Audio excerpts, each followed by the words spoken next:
तो आदाब, नमस्कार, गुड इवनिंग, सत श्री अकाल। एक बार फिर आप तमाम लोगों का स्वागत है क्राइम तक की कहानी के इस एपिसोड में। उम्मीद है पूरी फैमिली अच्छी होगी, अपना ख्याल रख रही होगी।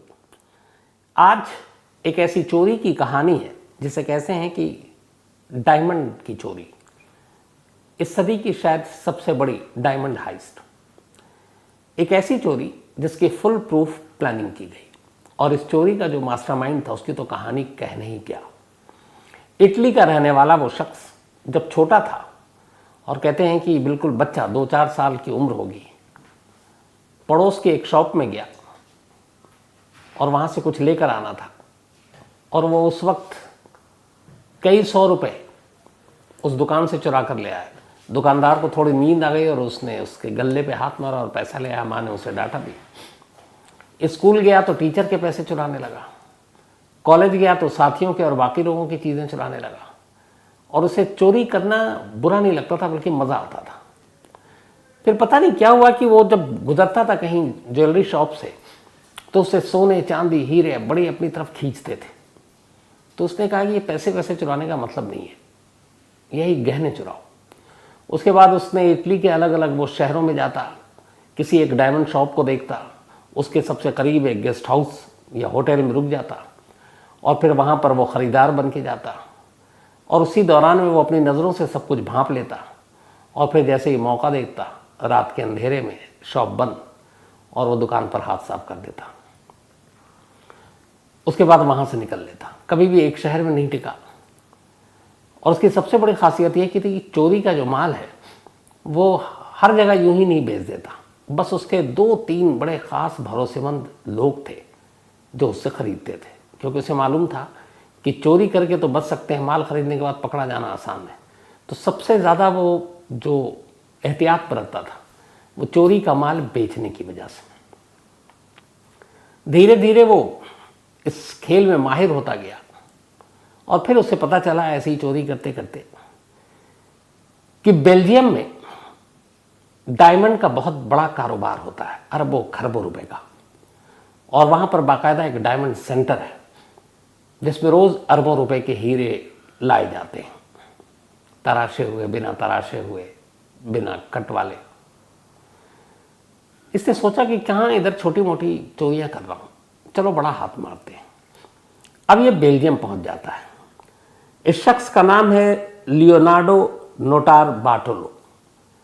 तो लियोनार्डो इटली का रहने वाला नागरिक अब दुनिया का सबसे बड़ा हाथ मारने के लिए, जब इसे सब पता चला डायमंड की चोरी करते करते, इसने कहा बेल्जियम चलते हैं। अब ये बेल्जियम पहुंचा। ये बात है 1998-1999 की।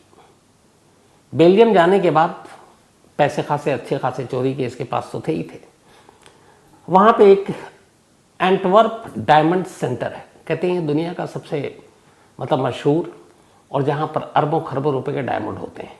तो एंटवर्प डायमंड सेंटर ये बेल्जियम में है, और बहुत ही भीड़ भाड़ वाली जगह पर है। एक पूरी बिल्डिंग है, और वहाँ पर डायमंड का कारोबार होता है। दुनिया भर से लोग आते हैं बेशकीमती हीरे लेने, बेचने, और दिन भर कारोबार होता है। और जब रात को ये बंद होता है तो उसी बिल्डिंग के नीचे बेसमेंट में 2 मंजिल है। उन 2 मंजिला बेसमेंट ज़मीन के अंदर जो 2 मंजिल है, वहाँ पे सारे ये डायमंड और उसके साथ गोल्ड, ये सब एक तिजोरी में रखे जाते थे। इस बिल्डिंग की खासियत ये थी कि एक तो सीसीटीवी कैमरा, जगह जगह सेंसर, अलार्म, यहाँ तक कि एक ऐसा सेंसर कि अगर आप वहाँ गए तो आपके बॉडी के टेम्परेचर और तापमान से भी वो बजने लगेगा, तो सिक्योरिटी अलर्ट हो जाएगी। जो इन्होंने जहाँ पे सारे डायमंड रखते थे उसके बाहर एक बहुत भारी और मोटा, लंबा चौड़ा स्टील का एक गेट था। कहते हैं कि इस गेट को इस तरीके से बनाया गया था कि अगर कोई घुस भी जाए चोर और उसको ड्रिल करके काटे, तो उस गेट को काटने में 8 घंटे लगेंगे। अब 8 घंटे तक तो कोई काटता नहीं रहेगा, पकड़ा जाएगा। इसके अलावा उस गेट को अगर खोल भी लिया तो फिर अंदर एक और दरवाज़ा है, और उसकी एक चाबी है, और वो चाबी करीब 1 फुट की है। अच्छा, जो मेन ड्रिल जो स्टील वाला है, उसको काटने के अलावा उस पर एक लॉक है जो न्यूमेरिकल नंबर है, और उसमें 0 से 99 अलग अलग कोड डाले होते हैं और वो कोड भी बदलता रहता है हर हफ्ते। तो वो कोड है, स्टील का गेट है, अंदर एक दूसरा ताला है, 1 फुट लंबी उसकी चाबी है, और जब इन दोनों को आप पार करें और अंदर जाए तो अब अंदर सेंसर है, कैमरे हैं, अलार्म है। तो ये सारी चीज़ें ये हैं कि फ़ौरन अलर्ट कर दें। अब इतनी सख्ती के बाद कोई इस तिजोरी तक कैसे पहुँचे? इसके अलावा बाहर जो है वो गार्ड है, बंदूकधारी, तो हर तरफ से सख्ती। और सबसे बड़ी बात यह कि इस बिल्डिंग में दाखिल होने वाला कोई भी शख्स, चाहे उस बिल्डिंग में उसकी दुकान हो, 2 चीज़ें अलाउड नहीं थी, एक फ़ोन और दूसरा कैमरा, ताकि इस बिल्डिंग के अंदर की कोई भी तस्वीर कोई ना खींच पाए और वो उस वॉल्ट की तिजोरी की, ताकि कोई इसका नक्शा बना ले। तो आप कोई कैमरा और फ़ोन ले ही नहीं जा सकते थे। और 2000 आते आते मोबाइल आ चुका था, तो कैमरा और फ़ोन दोनों आप अलाउड नहीं है, चाहे उस बिल्डिंग के अंदर जो खुद बिजनेसमैन बैठे हुए अपनी अपनी शॉप या दफ्तर खोलकर, उनके लिए भी नहीं। अब ये सारी जानकारी लियोनार्डो वहाँ पर पहुँचने के बाद धीरे धीरे लोगों से घुलता मिलता और अभी तक बाहर से जानकारी हासिल कर रहा है। इस एंटअप डायमंड सेंटर के ठीक बाहर एक कॉफ़ी शॉप था। उस कॉफ़ी शॉप में एक जगह पर एक विंडो है, साइड में आप बैठिए और बैठकर आप उस डायमंड सेंटर को निहारते रहिए। अंदर से बाहर आते हुए लोग, बाहर से अंदर जाते हुए लोग, सब दिखेंगे। पूरे दिन लोग बैग में, पॉकेट में ऐसे अपने सारे हीरे लेकर निकलते या हीरे लेकर आते, तो सारी चीज़ें समझ में आती, लेकिन आप बाहर से देख सकते हैं। लियोनार्डो इस कैफ़े शॉप में महीनों बैठा रहा। वो जाता है ख़ास वक्त और उसको देखता, दिन में देखता, फिर जब ये डायमंड सेंटर बंद हो जाता तो रात को भी जाकर बैठकर देखता कि रात को क्या हलचल है। कई महीने उसने सिर्फ नज़र रखी। उसके बाद उसे लगा कि अब बिना अंदर दाखिल हुए ये चोरी नहीं हो सकती। अब अंदर के बारे में कोई जानकारी तो है नहीं, न नक्शा है, न फोटो है, क्योंकि सब कुछ बैन है। तो उसने कहा अंदर जाना पड़ेगा। अंदर जाने का तरीका क्या है उसने पता किया। उसने कहा कि यहाँ पे एक डायमंड व्यापारी बनकर इस बिल्डिंग के अंदर दाखिल होना होगा और आपको अंदर एक शॉप या ऑफिस लेना होगा। इसने एक छोटा सा ऑफिस इस डायमंड सेंटर के अंदर दिया। ये बात है 2000 की। अपने आप को इटली का एक डायमंड का और डायमंड और दूसरे स्टोन्स का इसने एक बिजनेसमैन बताया और उसके बाद अब वो अंदर दाखिल हो गया। जो ओनर होते हैं, जिनका ऑफिस है या शॉप है, उनके लिए एक सिक्योरिटी पास मिलता है जो पूरे बिल्डिंग में कहीं भी बेरोक टोक आ जा सकते हैं, लेकिन उनके लिए भी है कि आप फ़ोटो नहीं खींच सकते, आप मोबाइल यूज़ नहीं कर सकते। तो अब लियोनार्डो इस डायमंड सेंटर के अंदर पहुंच चुका था। एक ऑफिस उसके नाम किराया दे रहा है, कुछ उसने डायमंड अंदर में ख़रीदे भी, बाकी जो अंदर शॉप थे इन्वेस्ट किया उसने। धीरे धीरे अब उस शॉप में या उस ऑफिस में आने जाने के दौरान अब पड़ोसी के दुकानदार, बाकी लोगों से, वहाँ आने वालों से उसकी बातचीत शुरू हुई। जो सिक्योरिटी गार्ड है उनसे बातचीत शुरू हुई। वक्त बीतता गया, कार्ड उसके पास था। अब वो उसने ऐसी जान पहचान बना ली कि गेट पे भी उन्हें पता है अगर सिक्योरिटी गार्ड है कि इसका ऑफिस है इस बिल्डिंग में, तो फिर आपकी जान पहचान हो जाती है, तो फिर आपके ऊपर उतना ध्यान भी नहीं देते। तो अब धीरे धीरे उस डायमंड सेंटर के अंदर के बाकी जो ओनर थे या बाकी स्टाफ, वो लियोनार्डो को अब पहचानने लगा। धीरे धीरे अब लियोनार्डो कई बार उस जो ज़मीन के नीचे 2 मंजिल जहाँ पर ये वॉल्ट, ये तिजोरी है, वहाँ तक भी गया। उसने वो तिजोरी भी देखी, स्टील का दरवाज़ा भी देखा, लेकिन उसके देखने भर से कुछ नहीं था। उसने कहा कि यहाँ के सारे नक्शे, क्योंकि ये इतनी बड़ी चोरी थी कि वो अकेला कर नहीं सकता था, और अभी तक वो अकेला है, बस उसके दिमाग में ये सारी साजिश चल रही है। तो उसने कहा कि यहाँ के नक्शे और वो सारी चीज़ें बड़ी ज़रूरी हैं। अब सवाल ये है कि कैमरा अलाउड नहीं है, मोबाइल ले नहीं जा सकते, तो फिर कैसे? फिर उसने उसका एक तरीका निकाला। उसने मार्केट से एक पेन ख़रीदा, एक पेन कैम, वो पेन जिसमें कैमरा होता है हाई रेजोल्यूशन का। और वो शुरू से ही जब उसने ये ऑफिस ख़रीदा, हर चीज़ उसके जहन में पहले से थी। वो हमेशा शर्ट पहनकर अपने ऑफिस जाया करता इस डायमंड सेंटर में, और शर्ट भी वो जिसके अंदर जेब हो। और पहले दिन से ही जब वो जा रहा था तो उस अपनी पॉकेट में सट के एक पेन रखता था। अब धीरे धीरे वहाँ वो सब कुछ जान पहचान हो गई। उसके बाद इसने कहा कि अब तस्वीर खींचने के लिए सिर्फ एक पेन कैम ही काम आ सकता है। इसके बाद उसने एक कैमरा वाला पेन खरीदा। अब उसको पहले दिन शर्ट में वही लगाया, कैमरा ऊपर की तरफ है। चूँकि सारे सिक्योरिटी गार्ड जानते हैं, सब कुछ सभी जानते हैं, और डेली जब आपको देखते हैं आप क्या पहनते हो, ये तो एक ही वेशभूषा, एक ही चीज़, चौंकता कोई नहीं है। पेन भी उसकी जेब में रहती है। तो अब कैमरा वाला पेन लेकर दाखिल हुआ, किसी ने कुछ नहीं देखा। वो आराम से अपना काम किया। उस दिन कुछ काम यूज़ नहीं किया पेन का। अब उस पेन के साथ आता। अब धीरे धीरे उसने पेन से फोटोग्राफ लेने शुरू किए। वो इधर उधर घूमता, वो सारी चीज़ें रिकॉर्ड होती, वीडियो भी था उसमें। इसके बाद अब वो वॉल्ट की तरफ भी जाने लगा। अब लेकिन वॉल्ट में जाने के बाद जितनी आप बहुत देर तक खड़े नहीं हो सकते, तो कैसे वहाँ के सारी चीज़ें ने, तो उसने तस्वीरें तो ले ली। फिर उसे पता चला कि इसका एक कोड है दरवाजे का, जो 0 से 99 के बीच में 4 डिजिट का एक कोड है। लेकिन वो कोड क्या है पता नहीं, और उस कोड से ही वो दरवाज़ा खुलता है पहला। और अगर उसके साथ छेड़छाड़ हुआ, गलत कोड डाला, तो फिर अलार्म, सेंसर सब बच जाएगा, सब चौकन्ने, फिर तो सीधे गोली भी पड़ सकती है। तब ये घूम रहा है, लेकिन कोड जो है वो वहाँ का जो मेन सिक्योरिटी इंचार्ज है, जब भी किसी को ज़रूरत होती है अंदर जाने के लिए, किसी शॉपकीपर को, किसी को, वही खोलता है। अब वो जब खोलता है तो वो दिखता नहीं है, इसके पेन में रिकॉर्ड नहीं होता है। तो ये बड़ा परेशान कि सब कुछ तो हो गया, कोड का क्या करें। फिर इसने एक तरीका अपनाया। शाम को अक्सर जब सारे लोग चले जाते और धीरे धीरे अंधेरा होने लगता, बत्तियां बुझा दी जाती, सेंसर सारे बस और अलार्म ऑन रहते, तो ऐसे वक्त में उसने एक चीज़ देखी कि उस गेट के सामने एक ऐसी जगह है जहाँ पर कई होता है ऐसे रूफ टाइप चीज़ें, तो वहाँ एक स्पेस था जिसके ऊपर उस पेन को रखा जा सकता है। और वहाँ से उस एंगल से अगर कोई वो दबा आता है नंबर, कोड, तो वो नंबर दिख सकता है। एक रोज़ मौका पाते ही उसने देखा कोई नहीं, और उसने पेन को ऊपर रख दिया और रख कर चला गया। नेक्स्ट डे आया। आने के बाद फिर थोड़ा लेट हुआ ताकि अंधेरा हो जाए। उसने पेन उठाया, वापस गया। कोड उस पेन में कैद हो चुका था जो सिक्योरिटी गार्ड ने डाला था। अब ये भी हो गया। अब धीरे धीरे उसे उसके बारे में सब कुछ पता चल गया, कौन सा है, कहाँ पर है। अब उसे लगा कि इस काम में बाकी लोगों को शामिल करना चाहिए। इसके बाद ऐसे लोगों की इसने तलाश शुरू की। 4 लोग इसे मिले और चारों अलग अलग फील्ड के माहिर।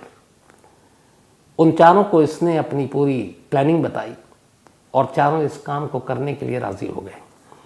ये जो 4 लोग थे, इन चारों के इसने कोड नेम रखे थे।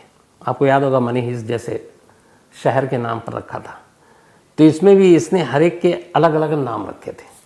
और वो नाम कुछ ऐसे थे कि एक का नाम था मॉन्स्टर, एक का नाम था स्पीडी। स्पीडी वो शख्स था जो इलेक्ट्रीशियन भी था और ऐसी चीज़ों को अलार्म वलार्म इन सबको डिसअलार्म करने में माहिर था और बहुत तेज़ी से, इसलिए इसका नाम रखा था इसने स्पीडी। द मॉन्स्टर ये काफ़ी हेवी था, मतलब कद काठी से भी मजबूत था और ड्राइविंग भी बड़ी अच्छी आती थी, भाग सकता था। और ये ताले वाले का भी थोड़ा एक्सपर्ट था, ऑलराउंडर था। एक था द जीनियस।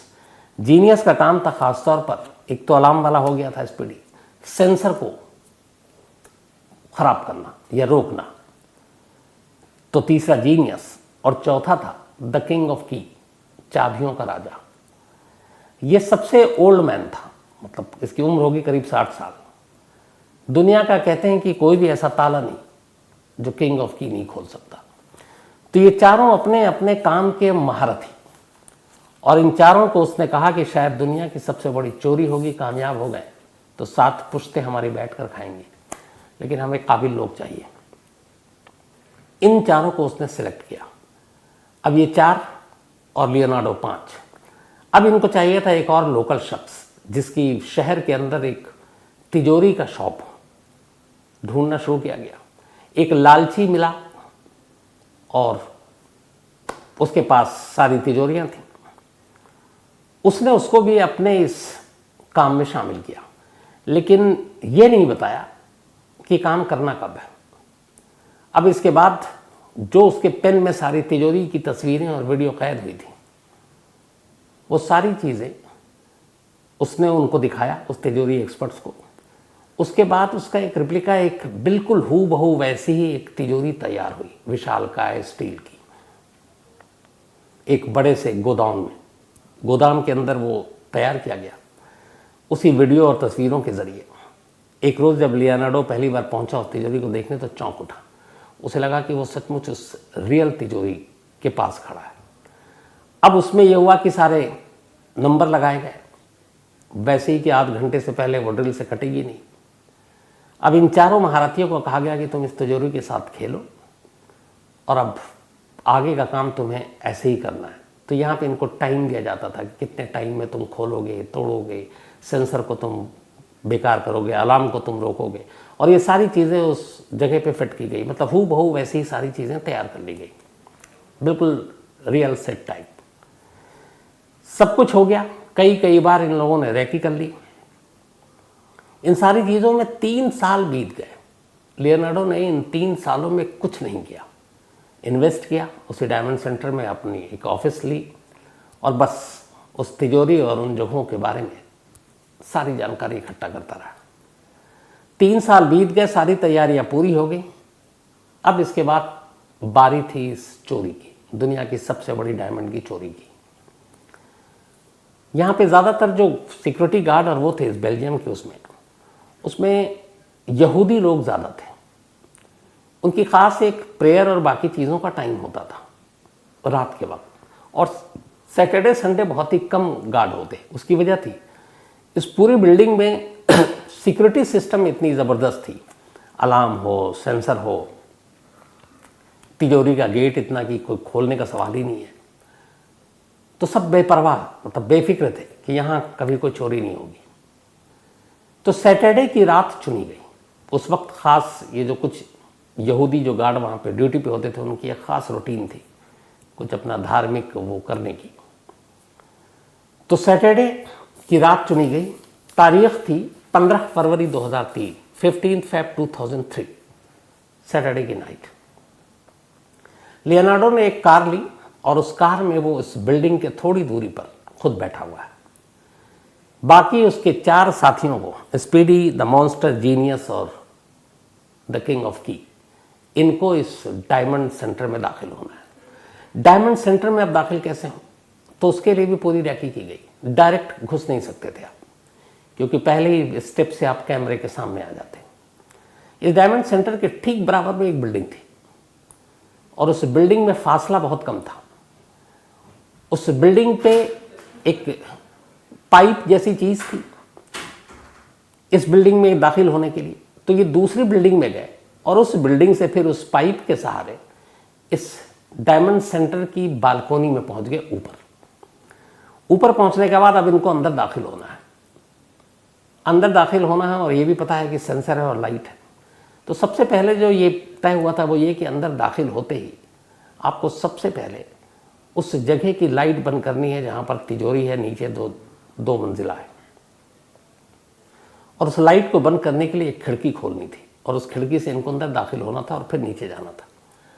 अच्छा, इस पूरी रेकी और ट्रेनिंग के दौरान जो सबसे इंपॉर्टेंट चीज़ थी वो ये कि चूंकि जहाँ पे वॉल्ट रखा हुआ है वहाँ पे लाइट जल रही है और लाइट के साथ कैमरा भी है अंदर। तो अगर आप वॉल तोड़ भी लेते हैं और घुसते हैं तो सीधा सीधा आप कैमरे में कैद हो जाएंगे और जो मॉनिटर कर रहा है वो आपको देख लेगा। तो ये हुआ कि अंधेरे में ही वॉल्ट खोलना है, अंधेरे में ही सब कुछ करना है। उसकी इन्होंने प्रैक्टिस की अंधेरे में, इसलिए कि जहाँ पे वॉल्ट है वहाँ पे रोशनी नहीं होगी, पहले ही बंद कर दी जाएगी। अब सब कुछ चूँकि इनके पास सेम नकली वैसे ही तिजोरी थी, तो ये अंधेरे में ही उसको घुमाते, अंधेरे में उसके कोड डालते, सब कुछ अंधेरे में। तो इन्होंने यही किया, उस खिड़की से घुसे। सबसे पहले वहाँ पे जो सेंसर था, इन्होंने अपने साथ एक तो ये हेयर स्प्रे लेकर गए थे और इन्हें पता था कि जो बॉडी टेम्परेचर और बाकी चीज़ों के जो वो है, वो अगर हेयर स्प्रे डाले तो उसमें ऑयल और बाकी चीज़ें होती है, वो काम करना बंद कर देता है। इसके बारे में इन्होंने पूरी टेक्निकल नॉलेज ली थी। तो पहले अंदर घुसे। जो सबसे पहली चीज़ थी, पूरा चेहरा सामने नहीं लाया, एक कैमरा था। उस कैमरे पे इनके हाथ में एक बैग जैसी चीज़ थी, उस कैमरे के ऊपर डाला। कैमरा बंद। अब ये अंदर दाखिल होते हैं, मतलब ये दिख नहीं रहा है। अंदर दाखिल होते ही इन्होंने अब सबसे पहले जो हेयर स्प्रे अपने साथ लेकर आए थे, वो सेंसर के पास उससे नज़दीक पहुंचकर उस पर डालते जाते हैं। सेंसर काम करना बंद करता जाता है। ठीक यही अलार्म के साथ करते हैं। उसके बाद ये नीचे पहुंचते हैं। नीचे सामने तिजोरी थी जिसकी ऑलरेडी रिहर्सल कर चुके थे। कोड इन्हें मालूम था पेन के ज़रिए। कोड से तिजोरी खोलते हैं। लेकिन अब सवाल ये था कि अंदर एक और दरवाज़ा और उस पर 1 फुट की चाबी। द किंग ऑफ की उसके लिए पहले से तैयार था। थोड़ी सी कोशिश करता है, दुनिया का कोई ताला नहीं था जो उससे न खुले, वो दरवाज़ा भी खुल जाता है। इसके बाद अब ये अंदर दाखिल होते हैं। अंदर भी सेंसर है, अलार्म है। वहाँ पर भी बहुत ही खामोशी से, बिना करीब आए ताकि बॉडी के हीट से ही वो बजने लगे, तो अपने आप को दूरी रखकर वो स्प्रे मारा, उसको भी बंद किया। सारे सिस्टम जो अलार्म के थे ये सबको बेकार किया। और अब अंदर सारे लॉकर थे। इन्होंने लॉकरों को खोलना शुरू किया। लॉकर में से जितने भी हीरे, गोल्ड, ये सब निकाला। अपने साथ बैग वैग भी लेकर आए थे, उसमें भरा। करीब 1 घंटा पूरा लगा, 60 मिनट। 60 मिनट के बाद ये लोग वहाँ से निकलते हैं। उसी बालकोनी के रास्ते फिर बाहर नीचे उतरते हैं। नीचे लियोनार्डो इनकी इंतज़ार इनका कर रहा था कार में।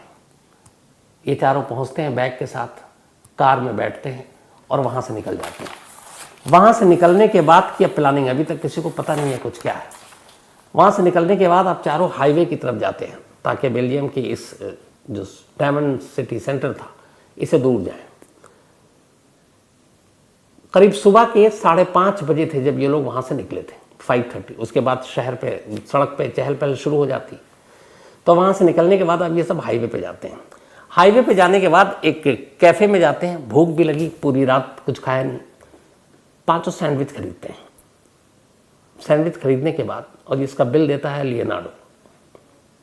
बाकायदा पर्ची कटती है, उसमें नाम वाम सब कुछ आता है जो उसने पे किया। अब वहाँ से फिर ये निकलते हैं। एक रास्ते में सुनसान जगह आती है, गाड़ी रुकती है। फिर ये तय होता है कि हम लोगों ने जो चोरियाँ की हैं, चूँकि चेहरा भी ढका हुआ है सब कुछ, तो जो कपड़े पहने थे, अच्छा अंदर जाकर कोई डीएनए या फिर फिंगरप्रिंट न छोड़ दें, उसके लिए प्लास्टिक के इन्होंने दस्ताने और बाकी सारी चीज़ें पहन रखी थी। तो कहा उन सारे सबूतों को जला देते हैं ताकि किसी के हाथ कुछ ना आए। तो हाईवे के किनारे एक झाड़ियाँ जंगल थी। लियोनार्डो और उसके सारे साथियों ने सब कुछ जला दिया। एक इसमें जो शख्स था, उसकी तबीयत ठीक नहीं थी, शायद सदमे में था कि इतनी बड़ी चोरी कर ली। तो ये सब जलाकर चले आए। उससे कहा कि तुम भी जला कर आओ। इसने कहा आता हूँ। आधा सैंडविच जो है इसने खाया नहीं, वहीं पे छोड़ दिया, और बाकी कुछ चीज़ें जलाई, कुछ इसने छोड़ दिया। इसको जल्दी भागना था और कुछ घबराहट हो रही थी। इसने कहा इस जंगल में आकर इन चीज़ों से कौन हमारा पता लगाएगा, और उसने बिना जलाए हुए वहाँ से निकल गया, चला गया। अब ये लोग सब अलग अलग। अब इत्तेफाक से सुबह हुई, इस चोरी की खबर पूरे देश में पता चला। 8 अरब रुपए के डायमंड चोरी हुए थे, और डायमंड के साथ कुछ गोल्ड थे और कुछ स्टोन थे बहुत महंगे। 8 अरब रुपए, 8 अरब, पता नहीं कितने जीरो लगते हैं। अब हंगामा मच गया। ये लगा कि बहुत सारे बिजनेसमैन तो बर्बाद हो गए। पुलिस ने अपनी जांच शुरू की। सीसीटीवी कैमरे से रात और सुबह के वक्त की उन सारी गाड़ियों को चेक किया गया। तो एक गाड़ी इनको सस्पेक्ट लगी, वही गाड़ी जिसमें ये थे। उस गाड़ियों को खंगाला गया तो पता चला कि ये हाईवे की तरफ गई। फिर उसके ज़रिए पुलिस उस रेस्तरां तक पहुंची जहां से सैंडविच खरीदा गया। उस रेस्तरां में जब पहुंचे तो पुलिस ने कहा कि जिन लोगों ने ख़रीदा उसका कुछ है। तो वहाँ एक पर्ची मिली, जो इन्होंने सैंडविच खरीदी उस पर लियोनार्डो का ही नाम और पता लिखा हुआ था। अब पुलिस उसके बाद उस आगे की गई कि देखते हैं यहाँ पे क्या कुछ है। उन झाड़ियों तक भी पहुँच गई। वहाँ से इनको कुछ जो नहीं जले थे, जो एक ने गलती की, वो बाकी चीज़ें मिल गई। वो सारी चीज़ें उठाई। इसके बाद पुलिस अब सीधे, चूँकि नाम पता मिल चुका था, लियोनार्डो के घर पहुंच गई। वो घर पे था, उसे गिरफ्तार कर लिया। गिरफ्तार करने के बाद पूछताछ हुई, वो लगातार मना करता रहा। पुलिस ढूंढती रही। आखिरकार अदालत ने लियोनार्डो को 10 साल की सज़ा सुनाई। लेकिन पूरे कैद के दौरान उसने एक बार भी अपने बाकी 4 साथियों का नाम नहीं लिया कि वो कौन है। और उनमें से कुछ ही डायमंड, मतलब 8 अरब में से पुलिस रिकवर कर पाई। बाकी का आज तक, मतलब 20 साल हो गए, सुराग नहीं मिला। और कमाल की बात ये कि इन 20 सालों में कभी भी लियोनार्डो ने अपने 4 साथियों का नाम नहीं बताया। जब भी बताया, कई कुछ जर्नलिस्ट जेल में भी उससे मिलने गए और उस जेल में उसने बहुत सारे लोगों को झूठी सच्ची कहानी सुनाई। लेकिन एक कहानी उसकी कॉमन थी। उसने कहा कि मैं अपने 4 साथियों के बारे में और कुछ नहीं बताऊंगा, लेकिन उनके नाम बताऊंगा। और वो जब भी नाम बताता तो यही बताता, speedy, monster, genius, the king of keys. ये उसने निकनेम रखा था, जैसे मनी हाइस्ट में था। बाद में उसने एक और लाइन कही, जब ये कहा गया कि 8 अरब की चोरी की है तुमने, उसने कहा नहीं, मैंने शायद 18-20 मिलियन उस वक्त था, उसके डायमंड थे, लेकिन ये मैंने चोरी नहीं की। उसका कहना है कि एक बड़े डायमंड बिजनेसमैन, जिनका अपना शॉप था इस डायमंड सेंटर में, उन्होंने मुझसे ये चोरी करवाई ताकि वो इंश्योरेंस के पैसे क्लेम कर सकें, ये दिखाकर कि कुछ लाख डॉलर के एक डायमंड चोरी हुए और वो उससे बहुत ज़्यादा पैसे इंश्योरेंस कंपनी से क्लेम कर सके। हालांकि उसके इस जो इल्ज़ाम लगाया, उसकी कभी सच्चाई सामने नहीं आ पाई। लेकिन सच्चाई ये है कि आज लियोनार्डो अपनी सज़ा काट के बाहर आ चुका है, बट 4 साथियों का आज भी कोई सुराग नहीं है। बाकी के डायमंड कहाँ हैं, आज भी सुराग नहीं है। और उन पैसों का क्या हुआ, इसके बारे में भी आज भी कुछ पता नहीं है। कहते हैं ये 21वीं सदी में हीरे की चोरी का सबसे बड़ा मामला है। तो ये थी आज की कहानी।